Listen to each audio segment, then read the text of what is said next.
नमस्कार, times now Bharat पर आपका स्वागत है। आपके साथ मैं हूं राकेश पांडे। शाम के 5 बजने वाले हैं। वक्त हो गया है देश के सबसे पसंदीदा डिबेट शो राष्ट्रवाद का। राष्ट्रवाद यानी देश से बढ़कर कुछ नहीं। क्या कांवड़ यात्रा के नाम पर बयानवीर मौलाना भड़काऊ बयानबाजी कर देश के सौहार्द को बिगाड़ने का काम नहीं कर रहे? ये सवाल इसलिए क्योंकि एक बार फिर मौलाना तौकीर रजा ने कांवड़ और नमाज को लेकर नया भड़काऊ बयान दिया। सवाल है कि सावन के इस पावन महीने में इस तरह का जहरीला बयान देकर तौकीर रजा आखिरकार माहौल खराब करने की कोशिश करने में क्यों जुटे? सवाल यह भी कि योगी कांवड़ यात्रा के सफल आयोजन के लिए इंतजाम कर रहे हैं, सुविधाएं दे रहे हैं कांवड़ ले जाने वालों को, तो मौलाना तौकीर रजा जैसे लोगों को परेशानी क्यों हो रही है? सबसे बड़ा सवाल है कि क्या कांवड़ को बर्दाश्त करने की बात कहकर तौकीर रजा आस्था पर आघात नहीं कर रहे? आज इसी मुद्दे पर डिबेट, लेकिन पहले मौलाना तौकीर रजा का बयान और इस रिपोर्ट को देखिए।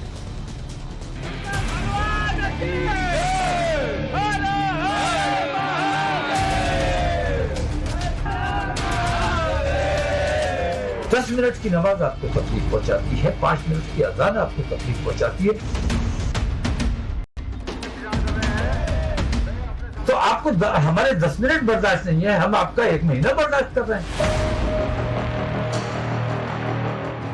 कोई भी उनकी आस्था के साथ खिलवाड़ न करने पाए, इन सब बातों का ध्यान में रख करके प्रयास प्रारंभ किए गए हैं।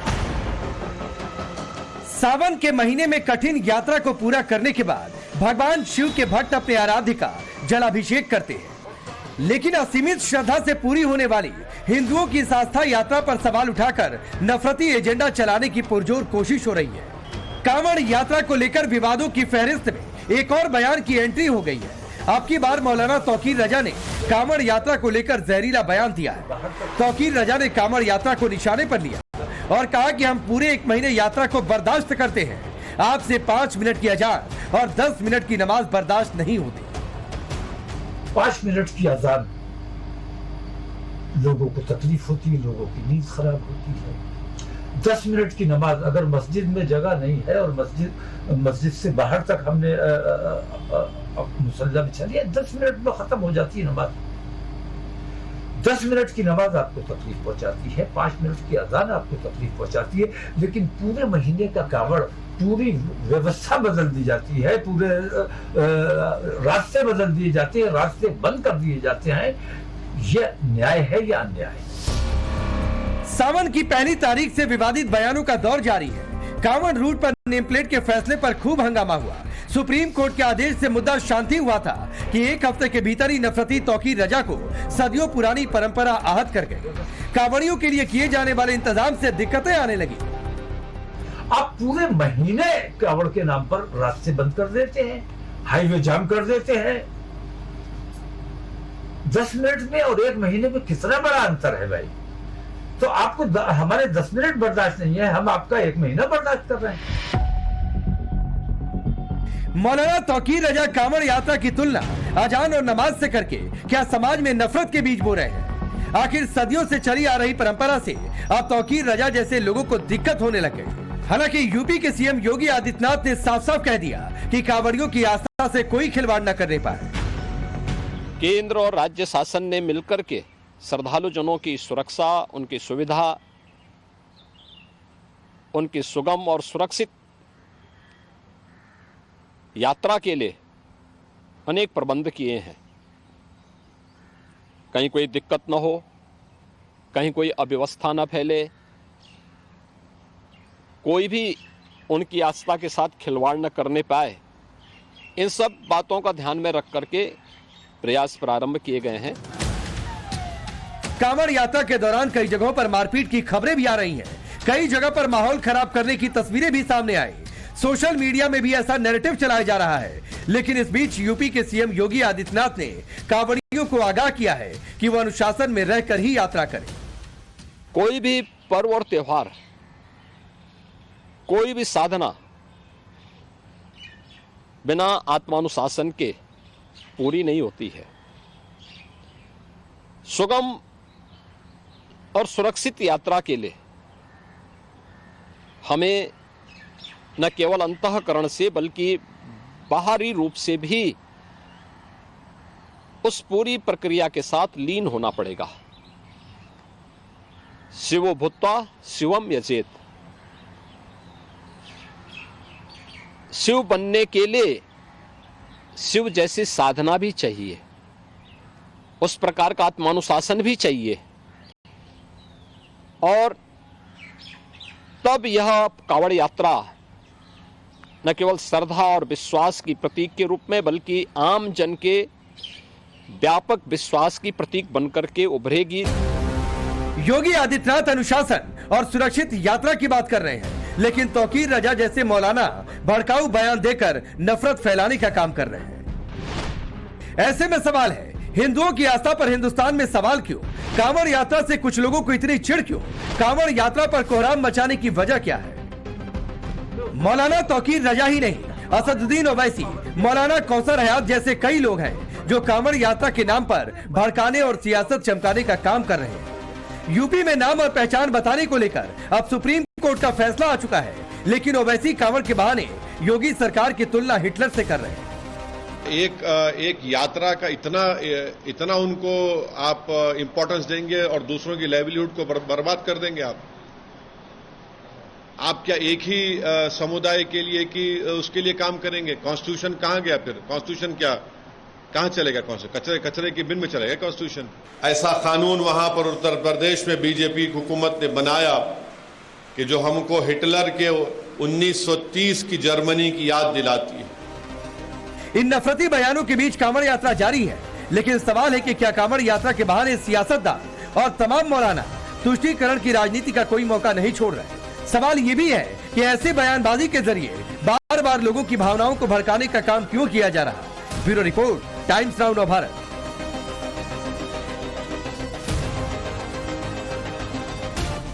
तो चलिए, ये रिपोर्ट आपने देखी और बड़ा सवाल है कि कांवड़ यात्रा को बर्दाश्त करने की बात कहेंगे और कहेंगे कि भाई हम गंगा जमुनी तहजीब का पालन करते हैं।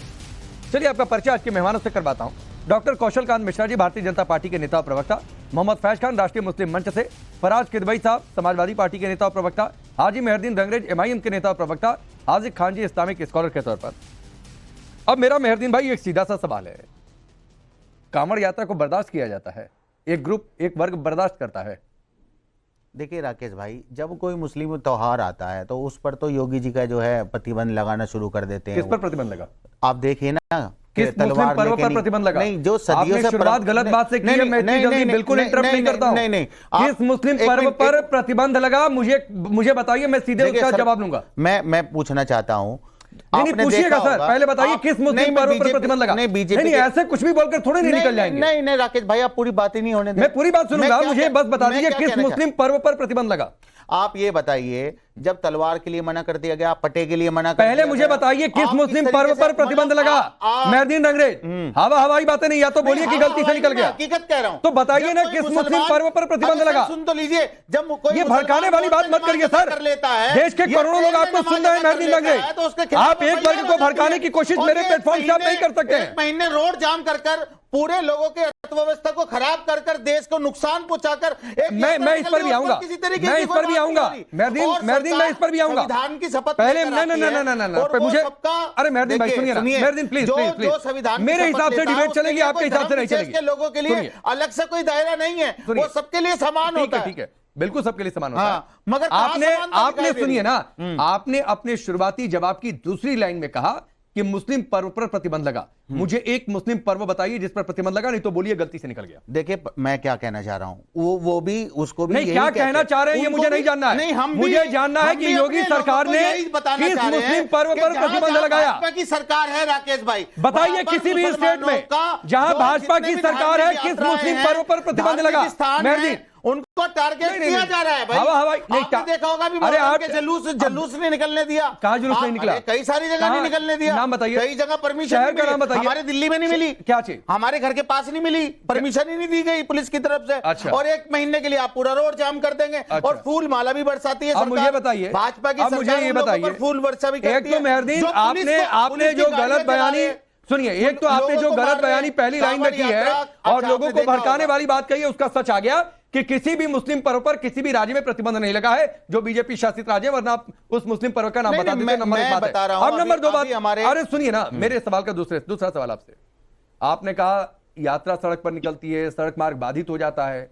भाई एक बात बताइए, यात्रा निकलती कहां है? आपके घर में, गली में, मोहल्ले में, किसी के छत पर निकलेगी, किसी बंद जगह पर निकलेगी यात्रा, सड़क पर निकलेगी। अच्छा अब ये बताइए राकेश भाई, नहीं पहले मुझे मेरे सवाल का जवाब दीजिए, मैं एक एक पॉइंट करके आगे बढ़ूंगा। मैं जैसे हम नमाज पढ़ रहे हैं, अदा कर रहे हैं, जब हमारी मस्जिद फुल हो जाती है, थोड़ी ज्यादा तादाद में लोग आ जाते हैं, अगर वो मस्जिद में पढ़ लीजिए सर, सुन तो लीजिए, सड़क पर पढ़ेंगे, अगर नमाज पे पढ़ लेते हैं तो उनके खिलाफ FIR हो जाती है। नहीं आप और ये तो रास्ता पूरा एक महीना, अच्छा एक बात बताइए, आपका तजिया का जुलूस कहां निकलता है? को नहीं घुसने देते, मेहरदीन आपका, अरे सुनिए ना मेहरदीन, मुसलमान होने की बुनियाद पर लोगों को मारते हैं, पीटते हैं, उनकी गाड़ियां जला देते हैं, सुनिए ना, ये और पुलिस प्रशासन क्या कर रहा होता है? उनका समर्थन करता हुआ नजर आता है, सरकार भी उनका समर्थन सुनिए प्लीज, ये तकरीर का कार्यक्रम नहीं है। आपने कहा नमाज, अगर पूजा कोई हनुमान चालीसा रोड पर बैठकर पढ़े, रोड ब्लॉक हो जाए तो वो भी गलत है। अरे नंबर एक सुनिए बात सर, अरे पहले सुनिए ना मेहरदीन, सुनिए पहले सुनिए ना मेरी पूरी बात, फेसबुक नहीं होता, मेरी बात सुनिए मेहरदीन, मुस्लिमों पर मेहरदीन मेरी बात सुनिए, आपका तजिया का जुलूस कहां निकलता है? आप हकीकत देखिए, आप तजिया का जुलूस कहां निकालते हैं? आप हकीकत देखिए, आपका तजिया का जुलूस कहां निकलता है? आपका तजिया का जुलूस कहां निकलता है मुहर्रम में?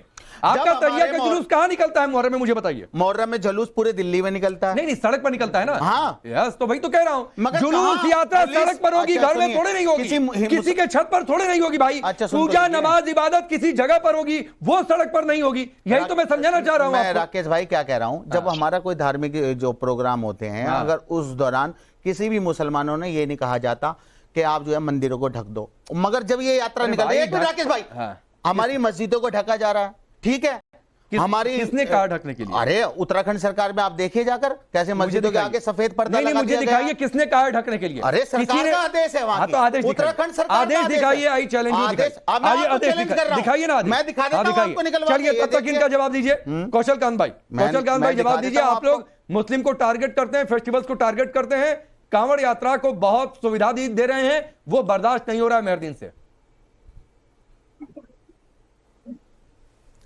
राकेश जी, आपने बहरुद्दीन जी को तो ऑलरेडी एक्सपोज कर दिया, उन्होंने जो लाइनों में गलतियां थी वो आपने निकाल दी। उन्होंने कहा मुस्लिम त्योहारों पर बैन लगाया जा रहा है, कोई भी वो बता नहीं पाए। दूसरी बात यह है कि इन्होंने कहा कि महीनों तक सड़कें जाम होती हैं, तो उसका भी जवाब आपने इनसे ले लिया कि ताजिए के जुलूस कहाँ निकलते हैं, सड़कों पे ही निकलते हैं। और जो भी फेस्टिवल मनाए जाते हैं सरकार उनको पूरी तरह से सुरक्षा और संरक्षित करने का काम करती है। तो केवल इस बात इशू ये है कि जो मौलाना साहब ने कहा उस पे न जाकर के ये सिर्फ अपने आप लेवल पे राजनीति करने लगे हैं।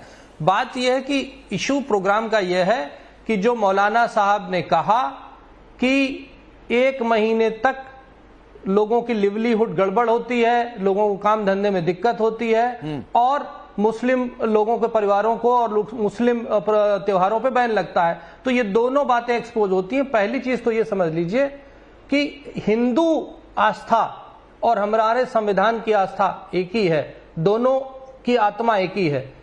आप देखिए जब देश डिवाइड हुआ था तो वो धर्म के नाम पे डिवाइड हुआ था। और ये सवाल मैंने आपसे इसलिए पूछा क्योंकि एक वर्ग ऐसा है, वो चाहे मौलाना तौकीर रजा हो और चाहे फिर मेहरदीन जो उनकी बात को सही ठहरा रहे हैं, वो इतने भरे बैठे हुए हैं, उनको कांवड़ यात्रा इतनी चुभ रही है कि 1 महीने के लिए हाईवे बंद हो गया है, 1 महीने के लिए वो आ जा नहीं पा रहे। पता नहीं मेहरदीन को कहां आने जाने में दिक्कत हुई, मुझे नहीं पता है, या फिर मौलाना तौकीर रजा को कहां आने जाने में दिक्कत हुई, मुझे नहीं पता है, लेकिन एक वर्ग भरा बैठा है, ये आपको ध्यान रखना चाहिए।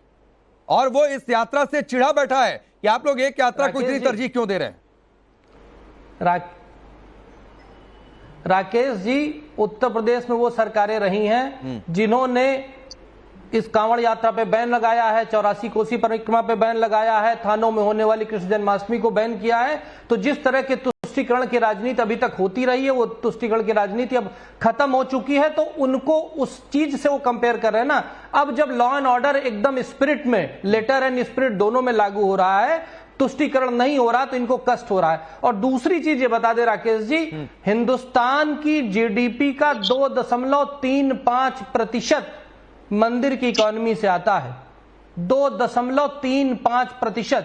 इसके अलावा किसी भी धर्म के लोगों के त्योहार जो उनके सेंटर है, मस्जिद है, गिरजा है, गुरुद्वारा है या कोई भी और है, कोई सरकार को पैसा नहीं देता, किसी का जीडीपी में कोई कंट्रीब्यूशन नहीं है। ठीक 2.35% आपने ये बड़ी बात कही है कौशलकांत मिश्रा जी, और ये डिबेट का एक अलग पॉइंट भी है कि हिंदू धर्म के आयोजन है तो बड़ी दिक्कत हो जाती है, सरकार ने पैसे क्यों खर्च कर दिए। फिर पूछा यह जाए कि भाई कई सारे मंदिर ट्रस्ट बनाकर सरकार के कंट्रोल में, उस पर क्या कहेंगे, कितने मस्जिद ऐसे हैं तो उस पर खामोश हो जाएंगे। आपने जो सपा को लेकर बात कही है, आपसे थोड़ी देर पहले मुख्यमंत्री योगी आदित्यनाथ ने एक बयान दिया है, जरा वो बयान सुनवाइए, उसके बाद मैं फराज किदवई साहब का रुख करूंगा। इस समय पश्चिमी उत्तर प्रदेश में कांवड़ यात्रा चल रही है। याद करिए, यही कांवड़ यात्रा इस कांग्रेस और समाजवादी पार्टी की सरकार के समय, बहुजन समाजवादी पार्टी की सरकार के समय प्रतिबंधित की गई थी। ये केवल एक कांवड़ यात्रा नहीं है, ये केवल शिव भक्तों का एक मंगल गान नहीं है, उनकी यात्रा भर नहीं है, इसके साथ रोजगार भी जुड़ा हुआ है। लेकिन पिछली सरकारों ने इसको रोकने का काम किया था।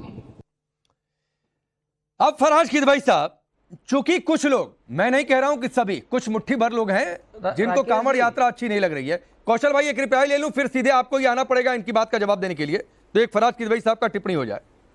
कुछ लोग हैं, मुट्ठी भर गिने चुने लोग हैं जिनको कांवड़ यात्रा बर्दाश्त नहीं हो रही है, वो भरे बैठे हैं, सभी लोग नहीं तो बहुत सारे मुसलमान ऐसे हैं जो कांवड़ यात्रा का स्वागत भी कर रहे हैं। अब फराज किदवई साहब, ये आप लोगों की वोट बैंक की पॉलिटिक्स है जो मुख्यमंत्री योगी आदित्यनाथ कह रहे हैं कि कांवड़ यात्रा को फैसिलिटेट नहीं किया जाता था आप लोगों की सरकार में। राकेश जी देखिए, जो लोग कांवड़ यात्रा का विरोध कर रहे हैं वो भी ठीक नहीं है। कांवड़ यात्रा होनी चाहिए, बिल्कुल होनी चाहिए, और दूसरे की जो रिलीजियस वैल्यूज हैं उनका सम्मान होना चाहिए। असम के मुख्यमंत्री अगर ये कहते हैं कि उनका सम्मान या उनका साथ नहीं लेना चाहिए जिन्होंने उनको वोट नहीं दिया या जो उनके साथ में नहीं है, यानी कि प्रधानमंत्री जी के सबका साथ सबका विकास का जो नारा था उसके विपरीत बोलते हैं, वो भी नहीं सही है।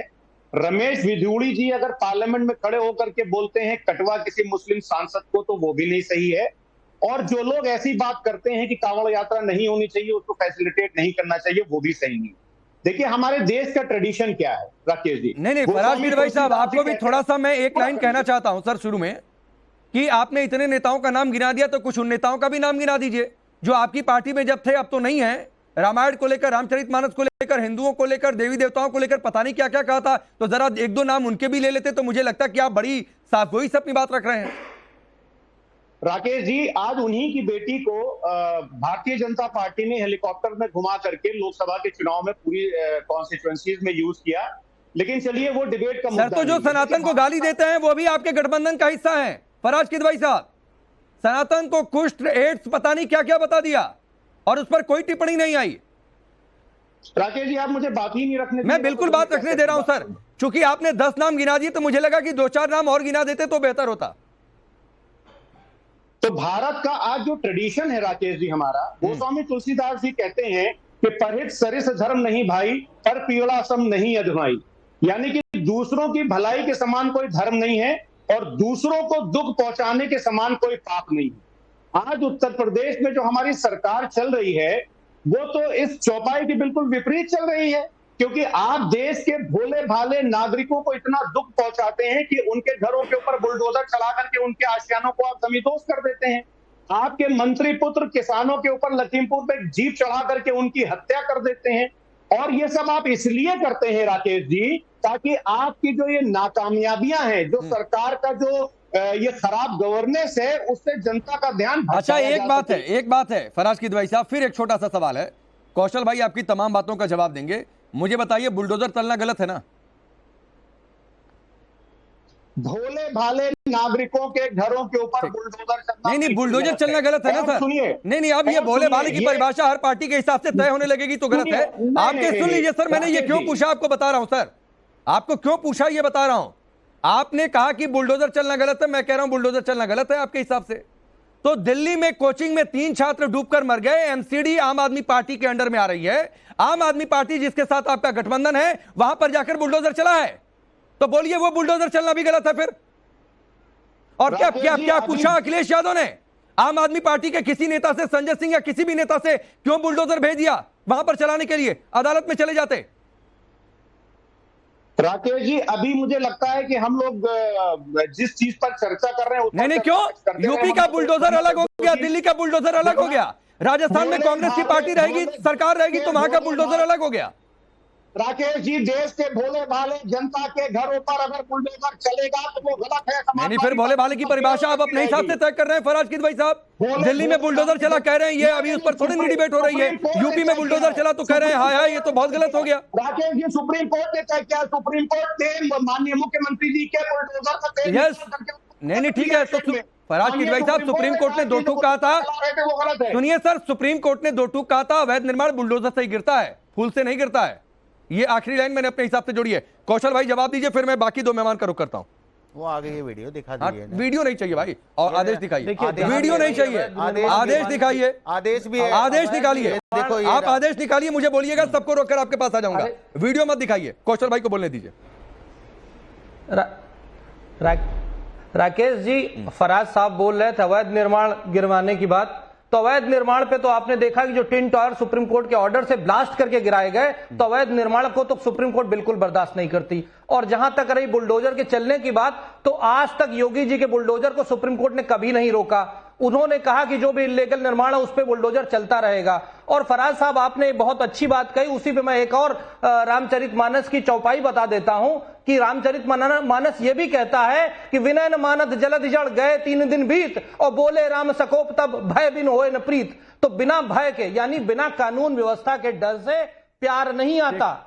और जब कानून व्यवस्था का रूल इकबाल पर आ रहा है, तो वो लोग जिनके ऊपर तुष्टीकरण का चश्मा लगा था, उनको कष्ट हो रहा है। समस्या ठीक है सर, ये चौपाइयों वाली बात हो गई, आपने जवाब दिया। अब हाजिक भाई, कोई कहे ये है बराबर होना चाहिए। ठीक है, आपको लग रहा है हाजिक भाई, बहुत ईमानदारी से बताइएगा कि मौलाना तौकीर रजा की बात ठीक है, बर्दाश्त करता है इस देश का मुसलमान? वो बड़ा मुसलमान नेता खुद को बना हुआ दिखाते हैं। देखिए राकेश जी, बात यह है कि तौकीर रजा हो, मैं हूं, आप हो, हिंदुस्तान योगी जी हो, मोदी जी हो, भारत के संविधान के एतबार से इस मुल्क को चलाना होगा। भारत के संविधान के खिलाफ चाहे मैं करूं, तौकीर रजा करें, योगी जी करें, मोदी जी करें, जैसी करनी वैसी भरनी, ना माने तो करके देख, जन्नत भी है दोजक भी है, ना माने तो करके देख, जैसा करोगे पाओगे वैसा, ये कानून कुदरत है, अपनी तबाही देखने वाले अब कैसी हैरानी है। सरकारों की जिम्मेदारी ये बनती है कि जब वो शपथ लेते हैं, योगी जी नहीं हो, मोदी जी हो, या हिंदुस्तान में और कोई सरकारें नहीं हो, यात्राएं 1000 साल मुसलमानों की हुक्मरानी रही, तब भी यात्राएं निकलती रही। सर मुझे कहने दीजिए, 195 साल अंग्रेजों की हुकूमत रही, तब भी यात्राएं निकलती रही। 77 साल में इस देश में आज़ादी के बाद भी यात्राएं निकलती रही, लेकिन 2014 से लेके आज तक इस देश में यात्राओं पर उबाल होने लगा। लोग एक दूसरे को बुरा बना कहने लगे। ये मुल्क हमारा सेकुलर मुल्क है, ये प्रेम का मुल्क है। आदर्श की बातें नहीं, मैंने सवाल पूछा था, मौलाना तौकीर रजा ने ठीक बोला कि गलत बोला? आपने इतना लंबा छोड़ा तकरीर दे दी, मुझे नहीं समझ में आया। कहा मैं करूं, मौलाना तौकीर रजा करे, योगी जी करे, कोई भी करे, संविधान तो बोलिए ना कि तौकीर रजा ने गलत बोला, ये क्या दिक्कत हो रही है? हाजी खान में रहना होगा हर आदमी को। तो तौकीर रजा ने सही बोला या गलत बोला? जबरदस्ती मेरे मुंह में अपनी बात डाली तो बोलिए ना सर, क्या दिक्कत है? मैं इतनी 1.5 मिनट की आपने तकरीर दे दी, बताइए ना तौकीर रजा ने सही बोला या गलत बोला? देखिए, संविधान के वैसे कहते हैं कि एक यात्रा संविधान के एतबार से तो दोनों को, कांवड़ियों को भी आस्था के एतबार से निकलने की रोड पे जरूरत है। और अगर मस्जिद में तौकीर रजा को गलत कहने की हिम्मत नहीं जुटा पा रहे, फैज खान, ये कौन सी मजबूरी है भाई? संविधान के एतबार से तौकीर रजा गलत है, संविधान ये कहने की हिम्मत नहीं जुटा पा रहा है। 1.5 मिनट की लंबी चौड़ी तकरीर दे दी। कल उन्हें प्रॉब्लम आएगी जो शपथ लेते हैं भारत में, संविधान की, गीता की, कुरान की खा के, और देश में कभी सदरी व यसिरली अमरी वाहलुल उक़दतन मिन लिसानी यफ़क़हू क़ौली। राकेश पांडे भैया, बहुत बहुत धन्यवाद, आपने मुझे अवसर दिया। देखिए, सहन कर रहे हैं ये शब्द कहना, ये नकारात्मक शब्द है। यानी कि राम जी की, शिव जी की पूजा आराधना के लिए लोग जा रहे हैं, वो पसंद नहीं आ रहे तौकीर रजा को, लेकिन मजबूरी में सहन कर रहे हैं। यानी कि उनका बस चले तो उनके साथ कुछ अनिष्ट भी कर सकते हैं, ये उनकी विचारधारा है। पहली बात। दूसरी बात ये है, अजान का आप अर्थ समझ जाइए कि अजान का अर्थ क्या होता है। मुस्लिम समाज में एक बहुत बड़ी आपत्ति की कबीरदास जी के ऊपर, जब कबीर ने कहा कि काकड़ पाथर जोड़ के मस्जिद लिए चुनाए, ता चढ़ी मुल्ला बांग देखा गहरा हुआ खुदाए। अभी तो उस पर आपत्ति होती है। एक तो मैं सबसे आखिर में फैज खान के पास गया, भैया तो सुनिए उनको। अजान जो होती है वो अल्लाह को सुनाने के लिए नहीं होती है। क्या बहरा हुआ खुदा है जो कहा, उस पर मुसलमानों ने आपत्ति की। अजान अल्लाह को सुनाने नहीं होती है, केवल लोगों को सूचित करने के लिए होती है कि नमाज का वक्त हो चुका है, आप नमाज के लिए आ जाओ। अब नमाज का वक्त हो चुका है, ये पक्की बात है कि जो पंज वक्ता नमाजी होता है उसे नमाज का वक्त पता होता है, लाइट गोल हो, अजान ना हो, तब भी वो मस्जिद की तरफ जाता है। फैज खान, इसमें मेरी एक और बात है, लेकिन एक मिनट, लेकिन मेरी इसमें एक और बात है, अजान नमाज के लिए किसी ने मना किया है क्या? नहीं मना लाउड किया। स्पीकर की बात है तो भाई जो तय लिमिट है पॉल्यूशन के हिसाब से, एयर पॉल्यूशन के हिसाब से, साउंड पॉल्यूशन के हिसाब से, उसके हिसाब से बजाइए, नहीं परमिशन लेकर बजाइए। किसने मना किया है भाई? किसी ने मना नहीं किया है, केवल आप वॉल्यूम उसका ठीक रखिए। और यदि नहीं भी होती है अजान, बिना माइक के भी अजान हो सकती है। जो नमाजी होता है उसको नमाज का वक्त पता होता है, वो मस्जिद में चला जाता है। इस्लाम समस्याओं को सुलझाने का नाम है, समस्याएं खड़ी करने का नाम नहीं है। इसलिए यदि किसी को इस्लामी किसी भी नमाज को सड़क में पढ़ने से किसी को तकलीफ हो तो मुसलमान को चाहिए घर में पढ़ ले, ट्रेन में, हवाई जहाज में किसी को तकलीफ हो हाजी भाई, हाजी भाई, पढ़ ले। हाजी भाई, एक मिनट, फैज खान, मैं सिंप्लीफाई करता हूं। हाजी भाई, एक आदमी का नाम बताइए जिसका हार्ट फेल हुआ है। डीजे भी अगर बज रहा है कांवड़ यात्रा में नियम के हिसाब से बजना चाहिए। अगर कहीं नियम से नहीं बज रहा है तो जाइए कंप्लेन करिए सर। मुझे एक आदमी का नाम बताइए जिसका हार्ट अटैक हुआ। आप जिसका साउंड किया, मुझे बताइए ना एक आदमी का नाम जिसका हार्ट अटैक हुआ। अरे वो साउंड से बताइए।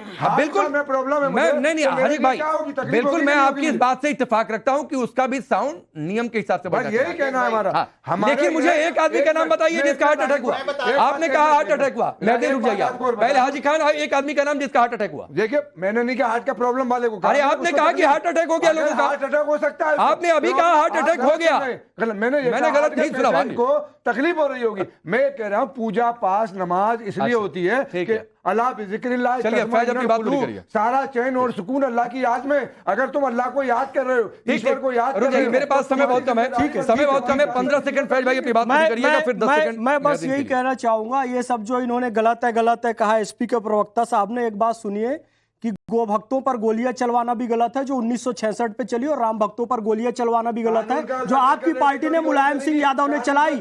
और जो इनकी पार्टी AIMIM ने कहा माता सीता के बारे में, भगवान रामचंद्र जी के बारे में, और जो कांग्रेस ने हलफनामा देकर कहा कि राम जी का अस्तित्व झूठा है, हम इसको नहीं मानते। और जो कांग्रेस, अब चलिए आखिर में 10 सेकंड है, अब रुक जाइए, रुकिए फैज खान रुक जाइए। अरे रुकिए भाई, रुकिए फैज खान, रुक जाइए। हाजी भाई रुक जाइए। अब वो जरा दिखाइए भाई, जरा इधर ले आइए कैमरा। आदेश आया क्या? निकाला आपने आदेश? बिल्कुल, आपको कैमरा इधर लाइए। आदेश नहीं, वीडियो नहीं, आदेश नहीं, आदेश दिखाइए ना। अरे आदेश ना, हरिद्वार में अरे तो कोई आदमी है ना, आदेश दिखाइए ना, सरकारी आदेश दिखाइए। हाँ तो ये लगा था, ये जो दिखा रहे हैं, ये लगा था, बिल्कुल लगा था, जो है व्हाइट कलर के, बिल्कुल लगा गया था, लेकिन अगले दिन हटा भी दिया गया था। यस, लेकिन सरकारी आदेश दिखाइए ना। आप कह रहे थे अरे तो सरकारी आदेश दिखाते ना, आधा घंटा आपको दिया, आप आदेश नहीं दिखा पाए। चलिए, अगर ये आदेश तो भाई जिसने कैसे ढक देते, तो भाई ये तो जाकर पूछिए, हटाना अगले दिन, तो गलत है ना, तो गलत है ना, गलत का कोई थोड़ी सपोर्ट कर रहा है। लेकिन आपने कह दिया मेरे पास ये कागज है, वो कागज है, कागज नहीं दिखा पाए आप। चलिए, वक्त इतना ही है सर, मेरा हाथ जोड़कर सबसे यही कहना है, भड़काने वाली बातें मत करिए। कांवड़ यात्रा बर्दाश्त करते हैं, ये गलत है। बर्दाश्त करता है इस देश का मुसलमान। जाइए देखिए, कई जगहों पर केला, जूस, फूल से स्वागत भी कर रहा है। तो भड़काने वाली बात कोई मौलाना ना करे। आप सबका बहुत बहुत शुक्रिया।